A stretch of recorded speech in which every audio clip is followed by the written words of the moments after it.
Why is there so much talk about the emotional impact of being diagnosed with genital herpes? Well, I think the starting point for talking about impact is probably the fact that the clinical signs and symptoms of genital herpes are really not all that bad.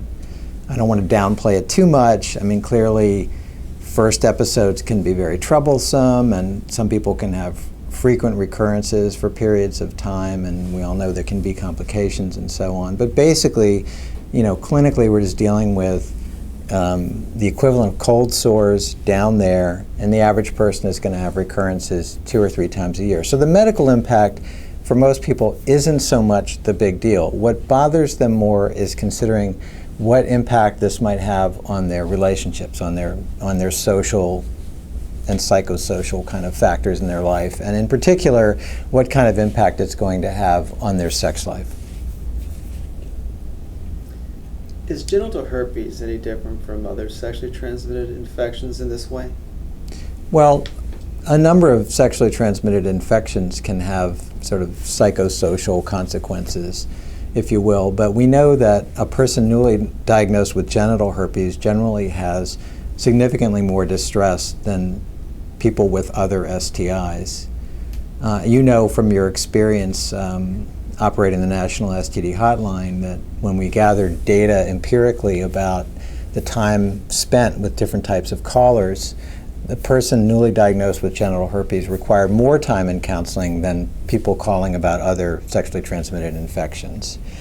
So, even while with herpes you can suppress symptoms with medication and so on, there isn't the same sort of outlet that there is with, say, a bacterial sexually transmitted disease where you take a course of medication and then you're cured. With herpes you have the aspect that it is going to be lifelong. And with that, you have to think about, okay, I acquired this from someone, and now I may have to consider the fact that I may, in the same way, transmit it to a future sexual partner. And that's something people take some time to work through. Why does that equate to such a major emotional impact for so many people? Well, since herpes isn't going to just disappear, and since it may be infectious to sexual partners, you need to figure out how you're going to talk about it. And so that implies, needing not only to have it under control in terms of your own sense of self-efficacy, but in terms of managing how somebody else is going to think about it.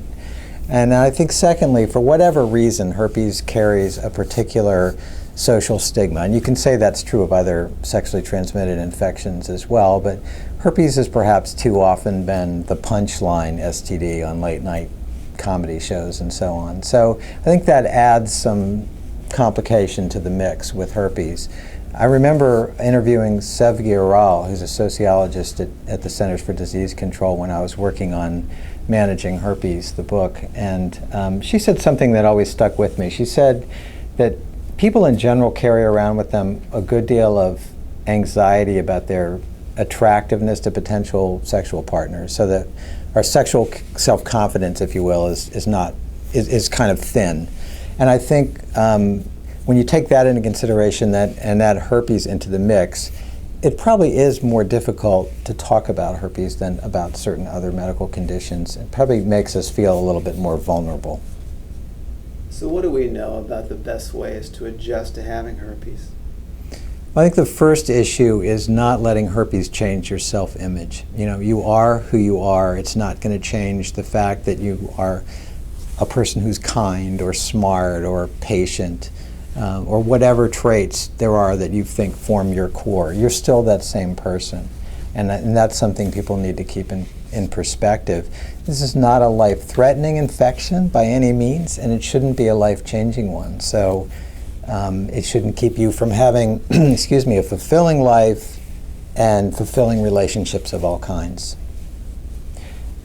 Once you've accepted that, I think you get to part 2, which is you need to be able to talk about it. Talk about it with close friends, with family members for some people, and certainly with future sexual partners. There are some people who try and keep herpes a secret, however, and that gets to a point where it can be not healthy. In Ash's work with our hotlines and all of our contact centers, it's not unusual that we'll talk to people who jump to some pretty extreme feelings when they're initially diagnosed with herpes. They worry, for example, that no one will ever want them, that they'll never have sex again. Also, we hear concerns about, will I ever be able to marry? Well, can I have a family? How would you address that? What would you tell them? Well, I think some people, in all fairness, some people do require an adjustment period to get their head around what herpes is going to mean for them. So for a few weeks, maybe a few months, it does affect them emotionally in a pretty significant way. But I think people reach a sort of reality-based assessment of what this really is and realize that it shouldn't alter the course of their life and won't. That there are tens of millions of people who have genital herpes. We know this empirically. We know there are therefore millions and millions of couples in which one partner or the other have genital herpes.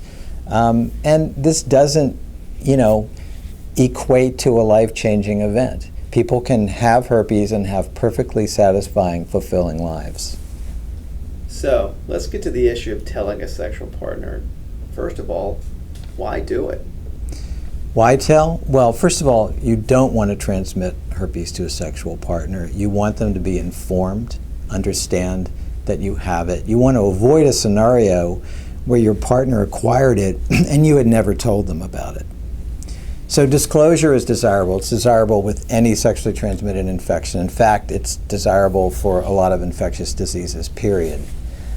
You also want partners to be aware of what you're proposing as risk reduction. So if you are on suppressive therapy, you can talk about that. If you intend on using condoms, you discuss that. And those kinds of things should create a level of trust. At what point in the relationship should someone tell a partner about herpes? Tell before you're sexually intimate, before you have sexual intercourse. If you don't do that, you may have the problem of telling someone down the road, and that creates a different set of challenges. But when you say tell them before becoming sexually intimate, what exactly does that mean? I mean, you don't necessarily mean immediately before, right? Or what? No, I'm not suggesting people tell immediately before. I mean, there is a school of thought, at any rate, that the best idea is not to tell in a moment of passion, because that can create a very awkward situation. The idea in that sort of school of thought, again, is that you would get to know someone, and when you've created a certain level of trust, you would have a conversation in a kind of a relaxed, controlled setting, if you will, over a cup of tea or over a glass of wine, and be able to present this information in that kind of a neutral, calm, relaxed setting, but not in a moment of passion. Is there an alternative way of doing it? Well, I would say, yeah, there's not a one-size-fits-all solution for this issue. In fact, there's a recent study by Marina Catalazzi and Susan Rosenthal and others at Columbia University where they interviewed a number of people about their experiences disclosing genital herpes and sort of factors that enabled them to do it or what happened as a result of what they did. And one thing that they learned in this study is that most people did disclose before they had sexual intercourse, but a lot of them disclosed immediately before having sexual intercourse. They did it, in fact, in a moment of passion. They did it in a way where they were able to say, I have a history of genital herpes and we need to use a condom because it's important to me to reduce risk, or perhaps mention that they're on suppressive therapy, but they also wanted to use a condom to reduce risk. And so if you do it that way, maybe there's an advantage to that because you're bringing it up as a practical matter in a situation where it's directly relevant.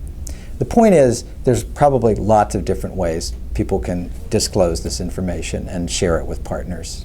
It's all very individual as to what works best.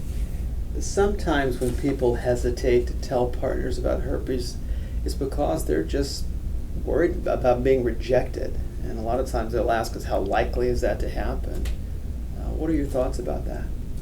Well, in a way, this sort of reminds me of the old Seinfeld episode where Jerry makes the joke that, quote, 99% of people are undateable. And the reason I bring this up is that I think we all know that there are just lots and lots of reasons that new relationships can go awry. And, you know, certainly, yes, it happens that people will tell a partner they have herpes, and that causes a break in the relationship, and that's definitely, you know, can be a hurtful thing for people. But, you know, relationships follow unpredictable paths, and, you know, while disclosing to someone may cause the relationship to cool off or may cause a partner to step back, you never know whether someone might have second thoughts and come back, and this sort of thing does happen. So, bottom line, herpes shouldn't be and usually isn't a make or break issue in a relationship. It seems like telling a partner about herpes can be a pretty tricky topic. What are some practical things people can do? Like, for example, do you recommend writing a script? I would recommend it. If you're disclosing outside of a sexual situation, I definitely think it makes sense to sit down and spend some time thinking about how you want to frame the issue, and perhaps even write a script down and practice it. And I think a major point of emphasis on how you think about it is that you need to present it in a way where you're not making too big a deal about genital herpes. Don't make it seem like it's something you dwell on constantly or that it dominates your life, because that's really not the message that you want to get across. Now, in a sexual situation, obviously, no script is probably relevant. The focus there is really on prevention. Partners often have their own questions, understandably, about managing the risks of transmission in a relationship. How do you recommend addressing those questions? Well, we've been talking a lot about new relationships here, and I think that the best practice really in a new relationship would be to be taking suppressive antiviral medication in a new relationship situation, because you know that's going to bring you about a 50% reduction in the risk of transmitting herpes. And by the same token, I think it makes a lot of sense with a new partner, again, to be using condoms, so that you're doing both things and you're doing everything you can do to bring that risk down. And that makes a lot of sense with a new partner. I think with an ongoing relationship that's got some history to it, that's established, couples are going to figure out at a certain point whether they want to continue using condoms, whether that makes sense for other reasons, or if that goes by the boards. And it may also be a situation where the suppressive therapy becomes unnecessary after a while, if that's the main reason that a person has been taking it.